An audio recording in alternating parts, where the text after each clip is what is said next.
Um, I want to thank all of you for coming.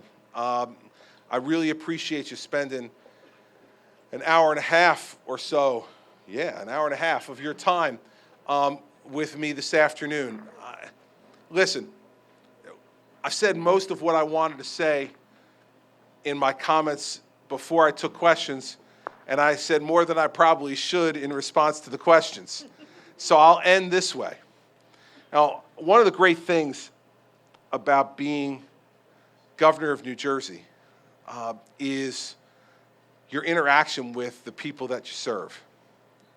I was born in Newark, and I lived there till I was 5, and I was raised in Livingston, and graduated from Livingston High School.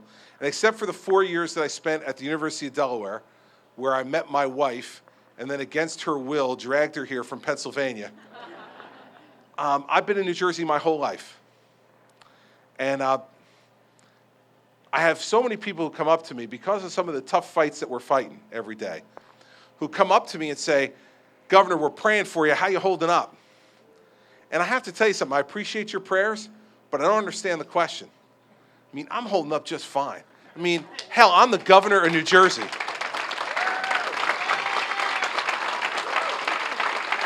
And for someone who was born and raised here, there is no greater honor that you could have ever given me than to give me the chance over the course of these 4 years to lead the state that I love and that has been my home my whole life. And we understand that because we're from New Jersey. We understand that things are tough. We understand that people are going to have some good back and forth, that we're not going to leave a lot on the table, that we're not going to leave a lot to imagination. And the person who, for me, is the quintessential New Jersey person was my mom. My mom was born in Newark, raised by a single mother, helped to raise her 2 younger siblings from the time she was 9 years old and her father was gone, and never went to college, worked her whole life as a receptionist, and by the way, in one of the most ironic things you'll ever hear, was a member of the NJEA. Because she was a receptionist in a school system. And they made her join the union. But this will tell you about New Jersey families, New Jersey people and neighbors and friends and what we are to each other and how we treat each other. My mom passed away about 6.5 years ago. And at the time, I was the United States Attorney. And she had cancer. She was a smoker her entire life. And she had lung cancer, and I was off on a trip in San Diego. And my brother called me and told me, it's real bad. She's in the hospital, like, you should get home right away. So I took the red eye home from California, and I got there the next morning. And I sat down, and my mother's kind of in and out of it a little bit, but she recognized it was me. And she said to me, what day is it? And I said, it's Friday. She said, what time is it? And I said, it's 10 o'clock in the morning. And she said, what are you doing here? And I said, I'm here to visit you. And she said, go to work. And I said, Mom, I'd rather spend the day with you, if you don't mind. And she said, go to work. That's where you belong. I said, well, what are you worried? You're not getting your taxpayers' money worth today?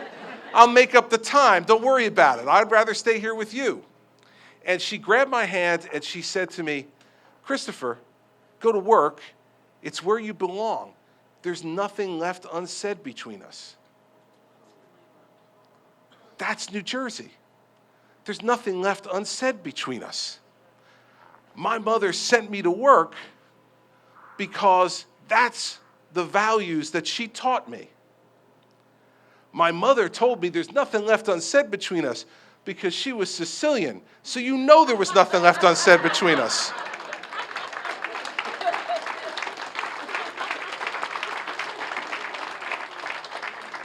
So if you wonder who I am and where I came from, and why I'm doing this, and why I understand New Jersey the way I do, it's because of her. Because she taught me don't leave things unsaid. She taught me be yourself today, and then tomorrow you won't have to worry about whether you got it right or wrong and who you told what version of the truth to. You just have to be yourself every day. That's what I'm going to be as governor for every minute you give me the honor of being it.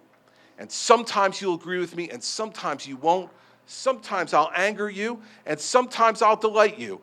Other times, I'm sure I will frustrate you. But the one thing you'll know for sure is that I'll always tell you exactly what I think, and you'll never have to wonder where I stand. And if we do that for each other in New Jersey over the course of the next 4 years, we are going to have the great state that we once knew and that we want to have again for our children and grandchildren. So thanks for coming today.